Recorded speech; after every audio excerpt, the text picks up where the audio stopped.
Hello everyone, welcome back to my channel. आज के इस वीडियो में हम अरेस्ट ऑफ पर्सन व्यक्ति की गिरफ्तारी का कंप्लीट प्रोसीजर जानेंगे। इसमें सेक्शन 41 टू 60A तक का डिस्क्रिप्शन दिया हुआ है जो कि चैप्टर 5 में कवर है। सेक्शन 41 पुलिस वारंट के बिना कब गिरफ्तार कर सकती है। कोई भी पुलिस अधिकारी मजिस्ट्रेट के आदेश के बिना भी किसी व्यक्ति को गिरफ्तार कर सकती है यदि उस व्यक्ति ने कॉग्निजेबल ऑफेंस किया हो। जैसे कि अपराध दो प्रकार के, कॉग्निजेबल एंड नॉन कॉग्निजेबल। जो कि संज्ञेय अपराध होता है वो बहुत ही गंभीर प्रवृत्ति का होता है, तो इसके लिए वारंट तक की वेट करने की जरूरत नहीं। पुलिस अधिकारी के पास ये राइट होता है कि वो जाके उस व्यक्ति को गिरफ्तार कर सके और उस व्यक्ति के खिलाफ लेकिन पुलिस अधिकारी को एक विश्वसनीय जानकारी और संदेह मौजूद होना चाहिए, तभी वो उसे गिरफ्तार कर सकता है। पुलिस अधिकारी ऐसे गिरफ्तार करते समय कुछ कारणों को वो लिखता है कि वो क्यों गिरफ्तार कर रहा है। वो कारण कौन कौन से हो सकते हैं, जैसे कि वो बिना आदेश के और बिना वारंट के उसको गिरफ्तार कर रहा है, बिना किसी वैध कारण के किसी व्यक्ति के पास में यदि किसी प्रकार का कोई बम विस्फोटक या फिर वो गृह भेदन का कोई भी उपकरण अगर मौजूद है तो वो उसे गिरफ्तार कर सकता है। और यदि राज्य सरकार के द्वारा यदि उस आदमी को अपराधी घोषित किया गया है तब भी उसे गिरफ्तार किया जा सकता है, या उस व्यक्ति के पास चोरी की कोई ऐसी संपत्ति मौजूद है जो कि संदेहजनक है तब भी उसे इसकी गिरफ्तारी की जा सकती है। या वो जो पुलिस अधिकारी कोई कार्य कर रहा है, किसी कार्य के निष्पादन में यदि वो बाधा डालता है और उसे वो हिरासत से वो भागने की कोशिश करता है तब भी पुलिस अधिकारी उसे गिरफ्तार कर सकता है। यदि उसने भगोड़ा घोषित किया गया है उस व्यक्ति को तब भी उसे गिरफ्तार किया जा सकता है। यदि उसने भारत के बाहर कोई ऐसा अपराध किया है, अगर वो भारत में होता तो वो क्या होता है, एक दंडनीय अपराध होता, तो उसे भी हिरासत में लिए जाने का उत्तरदायित्व तो पुलिस अधिकारी का होता है। और धारा 356 के अगर नियम का उसने उल्लंघन किया है तब भी उसे गिरफ्तार किया जा सकता है। और यदि किसी की लिखित मांग है, लिखित और मौखिक मांग जो है गिरफ्तारी के लिए पुलिस अधिकारी को प्राप्त हुई है और उसके बाद उचित कारण उसमें दिया गया है कि उसे गिरफ्तार किया जाना है तब भी उसे गिरफ्तार कर सकते हैं। और पुलिस स्टेशन का कोई भी प्रभावी अधिकारी 109 या 110 में निर्दिष्ट व्यक्ति की एक या अधिक श्रेणियों से संबंधित किसी भी व्यक्ति को गिरफ्तार कर सकता है या उसे करवा सकता है। नेक्स्ट हम सब सेक्शन 41A देखेंगे जिसमें कि पुलिस अधिकारी के समक्ष हाजिर होने की सूचना। यहाँ पर डायरेक्ट पुलिस जाके गिरफ्तार नहीं करती है, यहाँ पर पुलिस एक नोटिस जारी करेगी उस व्यक्ति के खिलाफ जिसके खिलाफ शिकायत की गई है और उस पुलिस ऑफिसर के पास में एक विश्वसनीय जानकारी प्राप्त हुई है संदेह के हिसाब से, या उसने कोई संज्ञेय अपराध किया है तो उसके सामने या अन्य स्थान में उपस्थित होने के लिए वो एक नोटिस निर्दिष्ट करेगी उसे। नोटिस की शर्तों का पालन करना व्यक्ति का कर्तव्य होगा। नोटिस दिए जाने के बाद भी यदि व्यक्ति उसका पालन कर रहा है तो उसे तब तक गिरफ्तार नहीं कर सकते जब तक कि पुलिस अधिकारी की राय ना हो कि उसे गिरफ्तार किया जाना चाहिए। यदि नोटिस मिलने पर भी यदि व्यक्ति उस कर्तव्य का पालन नहीं कर रहा है तो वह अपनी पहचान बताने को तैयार नहीं है तो उसकी गिरफ्तारी की जा सकती है। नेक्स्ट सेक्शन 41B देखेंगे जिसमें गिरफ्तारी की प्रक्रिया और गिरफ्तारी करने वाले अधिकारी के कर्तव्य होंगे। यहाँ पर प्रत्येक पुलिस अधिकारी अपना नाम और पहचान का सही स्पष्टीकरण देगा, साथ ही वो गिरफ्तारी का मेमोरेंडम भी तैयार करेगा जिसमें कि एक साक्षी या उसके परिवार का सदस्य द्वारा वो अनुप्रमाणित होगा। साथ ही गिरफ्तार किए गए व्यक्ति द्वारा वो प्रति हस्ताक्षरित होगा और गिरफ्तार किए गए व्यक्ति को यह अधिकार है कि वह नातेदार या अपने मित्र को गिरफ्तारी की सूचना दे। नेक्स्ट है सेक्शन 41C जिले में नियंत्रण कक्ष। राज्य सरकार प्रत्येक जिले में राज्य स्तर पर पुलिस नियंत्रण कक्ष की स्थापना करेगी जिसमें राज्य सरकार प्रत्येक जिले में नियंत्रण कक्ष के बाहर रखे गए नोटिस बोर्ड पर गिरफ्तार किए गए व्यक्ति के नाम और पते और गिरफ्तार करने वाले पुलिस अधिकारियों के नाम और पते प्रदर्शित करेगी। सेक्शन 41D गिरफ्तार किए गए व्यक्ति का पूछताछ के दौरान अधिवक्ता से मिलने का अधिकार। गिरफ्तार व्यक्ति अन्वेषण के दौरान उपस्थित रहने के लिए अपनी पसंद के अधिवक्ता से मिलने का हकदार होगा किंतु संपूर्ण पूछताछ के दौरान नहीं। सेक्शन 42 नाम और निवास बताने से इनकार करने पर गिरफ्तारी। जब किसी व्यक्ति को पुलिस अधिकारी गिरफ्तार करता है, अगर उसने कोई नॉन कॉग्निजेबल ऑफेंस किया है और पुलिस अधिकारी के द्वारा उसे उसका नाम या पता या निवास के बारे में पूछा जाता है, वो बताने से इनकार करता है या वो गलत बताता है तो ऐसे में पुलिस अधिकारी उसे गिरफ्तार कर सकता है। जब पुलिस अधिकारी के द्वारा उसका नाम या निवास अभिनिश्चित कर लिया जाता है तब वह उसे सिक्योरिटी डिपॉजिट के साथ में उसे छोड़ भी सकता है। अगर वो कहता है कि उसे मजिस्ट्रेट मजिस्ट्रेट के समक्ष हाजिर होना है तो उसे मजिस्ट्रेट के समक्ष हाजिर किया जाता है। एक और कंडीशन है, यदि वह पर्सन भारत में निवास नहीं कर रहा है तो उसका कोई भी जो रिलेटिव्स होगा जो ये भारत में निवास करता है वो सिक्योरिटी डिपॉजिट जमा करके उसे छुड़वा सकता है। साथ ही ऐसे व्यक्ति को 24 घंटे के अंदर उसका नाम या निवास अभिनिश्चित नहीं किया कर लेता है पुलिस अधिकारी तो उसे इमीडिएटली उसे मजिस्ट्रेट के समक्ष उसे हाजिर करना होता है।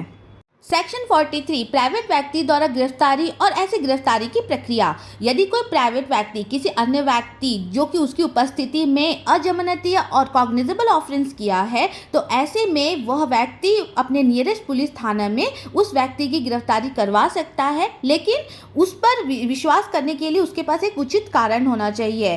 तभी पुलिस अधिकारी सेक्शन 41 को चेक करता है कि कहीं उसने उसके उपबंधों का उल्लंघन तो नहीं किया है, अगर किया है तो वह उसकी गिरफ्तारी कर लेता है।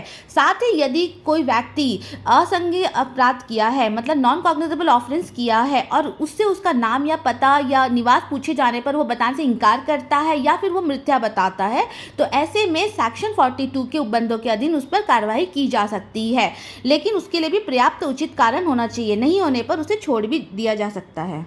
सेक्शन 44 मजिस्ट्रेट द्वारा गिरफ्तारी। यदि कोई व्यक्ति मजिस्ट्रेट या फिर एग्जीक्यूटिव जुडिशियल के उपस्थिति में किसी प्रकार का अपराध करता है तो मजिस्ट्रेट चाहे तो स्वयं भी उसे गिरफ्तार कर सकता है या गिरफ्तार करने का आदेश भी दे सकता है। यदि उसके संबंध में किसी प्रकार का जमानत का अधीन अगर वो है तो उसे जमानत दे पर छुड़ा भी सकते हैं, और साथ ही यदि समय या परिस्थितियां उचित है तो उसके खिलाफ वारंट भी इशू किया जा सकता है। सेक्शन 45 सशस्त्र बलों के सदस्यों का गिरफ्तारी से संरक्षण। इस सेक्शन के अंतर्गत जितने भी वायुसेना, थल सेना, नौसेना के जितने भी सदस्य हैं उन्हें गिरफ्तारी से संरक्षण प्रदान किया गया है, क्योंकि जो राज्य सरकार है वो एक सूचना देती है कि ऐसे सदस्य लोक व्यवस्था बनाए रखने का कार्यभार उन्हें सौंपा गया है और वे अपने देश की सेवा के कार्य में लगे हुए हैं, इसीलिए वहाँ पर उपधारा 1 लागू होती है और जब तक कि केंद्र सरकार सहमति नहीं दे दी जाती है तब तक कि उन्हें गिरफ्तार नहीं किया जाता है। सेक्शन 46 गिरफ्तारी कैसे की जाए। जब पुलिस अधिकारी किसी व्यक्ति को गिरफ्तार कर रहा है तो वह उसके शरीर को तब तक छुएगा जब तक कि वह स्वयं आत्मसमर्पित ना कर दे। उसी प्रकार से अगर किसी स्त्री की गिरफ्तारी है तो स्त्री की गिरफ्तारी केवल मौखिक सूचना के आधार पर ही की जाएगी और उसके लिए एक महिला पुलिस ही अधिकारी होना चाहिए, नहीं तो वह उसके शरीर को नहीं छू सकता। यदि गिरफ्तार किए जाने वाला व्यक्ति बल का प्रयोग कर रहा है गिरफ्तारी से बचने के लिए तो पुलिस अधिकारी किसी भी साधन का उपयोग कर सकता है। साथ ही यदि उस गिरफ्तार किए गए व्यक्ति पर किसी प्रकार का मृत्यु या आजीवन कारावास से दंड का अपराध नहीं है तो पुलिस अधिकारी को कोई अधिकार नहीं है कि वह उसे मृत्यु कारित करे। साथ ही यदि किसी स्त्री की गिरफ्तारी है तो उसे सूर्यास्त या सूर्योदय से पहले गिरफ्तार नहीं किया जा सकता। अगर गिरफ्तार करना है तो महिला पुलिस अधिकारी द्वारा कोई लिखित रिपोर्ट वहाँ नियरेस्ट मजिस्ट्रेट से प्राप्त करनी होगी, तभी उसकी गिरफ्तारी हो सकती है। सेक्शन 47 उस स्थान की तलाशी जिसमें ऐसा व्यक्ति प्रविष्ट हुआ है जिसकी गिरफ्तारी की जानी है। यदि कोई व्यक्ति जिसे गिरफ्तार किया जाना है किसी ऐसे स्थान में घुस जाता है तब पुलिस अधिकारी के पास ये अधिकार है कि वे वहां रहने वाले स्थानीय लोगों को अपने में ऐड कर सके और उनसे उचित सामग्री भी प्राप्त कर सके जिससे उस व्यक्ति को गिरफ्तारी करने में आसानी हो। लेकिन यदि वहाँ की जो स्थानीय जनता यदि पुलिस अधिकारी की मदद नहीं करती है तो पुलिस अधिकारी विधि के अधिकार के आधार पर वह उस जगह की तलाशी ले सकता है, उस घर के अंदर घुस सकता है और उसे गिरफ्तार कर सकता है। अगर उसे जरूरत हो तो वहां के वो खिड़की दरवाजे भी तोड़ सकता है। परंतु यदि उस स्थान में कोई महिला है तो पुलिस अधिकारी पहले उसे नोटिस भेजेगा और उस जगह को खाली करेगा और उन्हें जो भी आवश्यक सामग्री होगी उसे उपलब्ध कराएगा, फिर उस जगह में प्रवेश करेगा। नेक्स्ट है सेक्शन 48 अन्य अधिकारिताओं में अपराधियों का पीछा करना। यहाँ पर पुलिस अधिकारी एक बॉन्ड है, उसे जरूरी है कि उस व्यक्ति को गिरफ्तार करना है तो वो बिना वारंट के भी भारत के किसी भी स्थान में उसका पीछा कर उसे गिरफ्तार कर सकता है। सेक्शन 49 अनावश्यक अवरोध ना करना। जिस भी व्यक्ति को गिरफ्तार किया है उस पर अधिक अवरोध ना किया जाए, बस इतना रखा जाए कि वह उसकी पकड़ से ना निकल पाए। सेक्शन 50 गिरफ्तार किए गए व्यक्ति को गिरफ्तारी के आधारों और जमानत के अधिकार की इत्तिला दी जाना। यदि पुलिस अधिकारी किसी व्यक्ति को गिरफ्तार करके लाता है तो वो उसका यह अधिकार है कि वह उससे तुरंत ही सूचित करे कि उसे क्यों गिरफ्तार किया है। साथ ही गिरफ्तार व्यक्ति को अगर बिना वारंट के गिरफ्तार किया है तो वो उसे वह इत्तिला देगा कि आपकी जमानत हो सकती है तो आप अपने जमानत का इंतजाम कर लें। सेक्शन 50 में सबसेक्शन 50A है, जिसमें गिरफ्तार करने वाले व्यक्ति की गिरफ्तारी आदि के बारे में नामित व्यक्ति को जानकारी देने की बाध्यता। यहाँ पर जब पुलिस अधिकारी किसी व्यक्ति को गिरफ्तार करके लाता है तो वह उस व्यक्ति को कहता है कि वह अपने मित्रों या नाते रिश्तेदारों को अपनी गिरफ्तारी की सूचना दे। साथ ही पुलिस अधिकारी उस व्यक्ति को उसके अधिकार के बारे में भी सूचित करेगा और उस पुलिस स्टेशन में रखी गई जो पुस्तक होती है जो राज्य सरकार द्वारा वहाँ पर प्रदान की गई है, उसमें उस व्यक्ति के बारे में समस्त जानकारी नोट करेगा। साथ ही इसकी गिरफ्तारी के बाद वह उसका कर्तव्य होता है पुलिस अधिकारी का कि उसे वह वहां के मजिस्ट्रेट के समक्ष में प्रस्तुत करे। सेक्शन 51 गिरफ्तार किए गए व्यक्ति की तलाशी। जब पुलिस अधिकारी वारंट के साथ किसी व्यक्ति को गिरफ्तार करता है जिसकी जमानत हो सकती है लेकिन वह व्यक्ति जमानत देने में असमर्थ रहता है, या ऐसा कोई प्राइवेट व्यक्ति द्वारा गिरफ्तार किया जाता है लेकिन वो जमानत नहीं दे सकता है, तब ऐसे में जो पुलिस अधिकारी होता है वो उस व्यक्ति की तलाशी ले सकता है। उसकी आवश्यक वस्तुओं को छोड़कर, जैसे उसका वस्त्र है, बाकी सारी वस्तुओं को अपनी सुरक्षा में ले लेगा और साथ ही उस व्यक्ति के लिए एक रसीद तैयार करेगा कि उसने कौन कौन सी वस्तुएं अपने कब्जे में रखी है। और स्त्री की तलाशी की दशा में केवल शिष्टतापूर्वक किसी अन्य स्त्री द्वारा ही तलाशी ली जा सकती है। सेक्शन 52 आक्रामक आयुधों का अधिग्रहण करने की शक्ति। जो भी पुलिस अधिकारी या फिर कोई प्राइवेट व्यक्ति जिसने भी व्यक्ति की गिरफ्तारी किया है, यदि उसके शरीर में किसी भी प्रकार का गन, पिस्टल या फिर कोई भी आक्रामक आयुध है तो वह उसे अपने कब्जे में ले सकता है और उस वेपन्स को वह न्यायालय के समक्ष प्रस्तुत करेगा जहां पर उसकी कार्यवाही आगे चलनी है। 3 पुलिस अधिकारी की प्रार्थना पर चिकित्सा व्यवसायी द्वारा अभियुक्त की परीक्षा। इस सेक्शन में पुलिस अधिकारी को यह विश्वास है कि वो जिस भी व्यक्ति को गिरफ्तार किया है, यदि उसका मेडिकल टेस्ट किया जाए, उसकी शारीरिक परीक्षा किया जाए तो उसे कुछ साक्ष्य की प्राप्ति होगी। तो ऐसे में पुलिस अधिकारी जो रजिस्ट्रीकृत चिकित्सक व्यवसायी है उससे यह अनुरोध करेगा कि वह उस अभियुक्त की परीक्षा करे, जांच करे, जिससे कि उसे सही साक्ष्य की प्राप्ति हो। साथ ही जो चिकित्सक व्यवसायी है वह उसकी एग्जामिनेशन करेगा और उसके दौरान उसे जितने बल की आवश्यकता होगी उतना बल वो प्रयोग कर सकता है। यदि किसी महिला की अगर शारीरिक परीक्षा की जानी है तो वह केवल किसी महिला रजिस्ट्रीकृत चिकित्सक व्यवसायी द्वारा ही की जा सकती है। सेक्शन 53A बाल सत्संग के अपराधी व्यक्ति की चिकित्सा व्यवसायी द्वारा परीक्षा। यदि पुलिस अधिकारी द्वारा किसी ऐसे व्यक्ति को गिरफ्तार किया गया है जिसने बलात्कार जैसे अपराध किए हैं तो वह जिस भी स्थान पर यह अपराध किया है उसके 16 किलोमीटर के भीतर में जो भी रजिस्ट्रीकृत चिकित्सा व्यवसायी अवेलेबल होगा उसे यह आदेश दिया जाता है कि वह उसकी मेडिकल जाँच करे और उसकी एक रिपोर्ट तैयार करे। उस रिपोर्ट में वह अभियुक्त का नाम और जो व्यक्ति उसे लेकर आए उसका नाम और पता लिखा रहेगा। अभियुक्त की आयु लिखी रहेगी, या अभियुक्त के शरीर पर किसी प्रकार का चिन्ह है तो उसके बारे में वर्णन लिखा रहेगा। उसका डीएनए करने के लिए उसके शरीर से कुछ सामग्री ली जाएगी और वो सारी एक तालिका में निर्दिष्ट किया जाएगा। साथ ही उस रिपोर्ट का एक निष्कर्ष निकाला जाएगा और वो रिपोर्ट कब शुरू किया गया था, कब उसकी समाप्ति की गई थी, उसके बारे में लिखा जाएगा। और बिना किसी विलंब के रजिस्ट्रीकृत चिकित्सालय व्यवसायी उस रिपोर्ट को अन्वेषण अधिकारी को भेजता है और अन्वेषण अधिकारी धारा 173 के अंतर्गत वह उसे मजिस्ट्रेट को भेजेगा।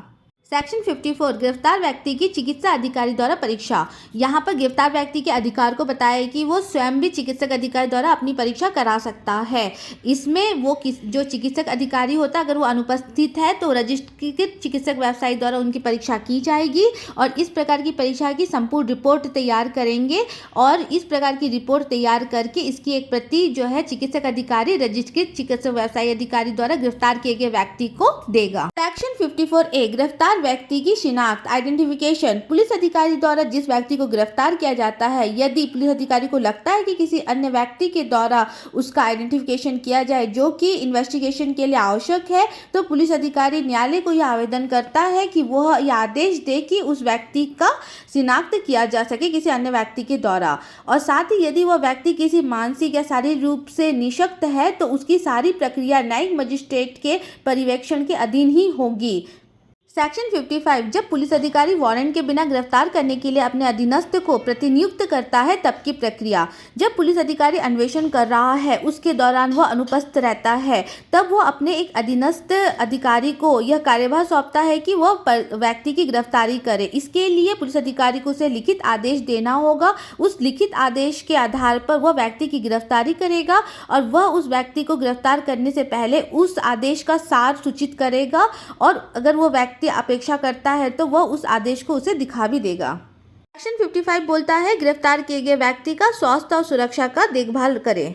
सेक्शन 56 गिरफ्तार किए गए व्यक्ति का मजिस्ट्रेट या पुलिस थाने के भाषाधक अधिकारी के समक्ष ले जाया जाना। यहाँ पर पुलिस अधिकारी बिना किसी विलंब के उस मामले में अधिकारिता रखने वाले मजिस्ट्रेट के समक्ष या वहाँ के एसएचओ के सामने में उस गिरफ्तार किए गए व्यक्ति को ले जाया जाएगा। सेक्शन 57 गिरफ्तार किए गए व्यक्ति का 24 घंटे से अधिक कस्टडी ना किया जाना, निरुद्ध ना किया जाना। इसमें सेक्शन 167 के जो विशेष आदेश होते हैं उसके अभाव में गिरफ्तारी के स्थान से मजिस्ट्रेट के न्यायालय तक की यात्रा में जो समय लगता है उसे छोड़कर और 24 घंटे से अधिक का समय नहीं लगना चाहिए। सेक्शन 58 पुलिस का गिरफ्तारियों की रिपोर्ट करना। पुलिस थाने के जो भी एसएचओ होते हैं वो मजिस्ट्रेट के निर्देश दिए जाने पर अपने अपने थानों की सीमाओं के अंदर में जितने भी गिरफ्तार किए गए व्यक्ति होते हैं उनकी एक रिपोर्ट तैयार करके, चाहे उनकी जमानत हो या ना हो, वो मजिस्ट्रेट के समक्ष प्रस्तुत करेंगे। सेक्शन 59 पकड़े गए व्यक्ति का उन्मोचन, एप्रीहेंडेड। यहाँ पर पुलिस अधिकारी द्वारा गिरफ्तार किए गए व्यक्ति का उन्मोचन उसी के जमानत पर या मजिस्ट्रेट के विशेष आदेश के अधीन ही किया जाएगा, अन्यथा नहीं। सेक्शन 60 निकल भागने पर पीछा करने और फिर पकड़ लेने की शक्ति। यदि पुलिस अधिकारी द्वारा किसी व्यक्ति को पकड़ा गया है, वो उसकी अभिरक्षा से निकलकर भाग रहा है या छुड़ा के वो भाग रहा है, तो पुलिस अधिकारी तुरंत ही उसका पीछा कर सकता है और उस व्यक्ति को वह भारत के किसी भी स्थान से गिरफ्तार कर सकता है। नेक्स्ट है सेक्शन 68 गिरफ्तारी का सर्वथा संहिता के अनुसार ही किया जाना। जो भी गिरफ्तारी पुलिस अधिकारी या अन्य प्राइवेट व्यक्ति द्वारा की जाएगी वह इस संहिता के अधीन रहकर ही की जाएगी, इसके अलावा नहीं की जाएगी। इस प्रकार हमारी आज की वीडियो यहीं समाप्त होती है। हम फिर मिलेंगे अपने नए वीडियोस के साथ में। आई होप कि आपको ये सारे वीडियोस पसंद आए होंगे जिसमें अरेस्ट ऑफ पर्सन्स की संपूर्ण प्रक्रिया विधि बताई है। Thank you.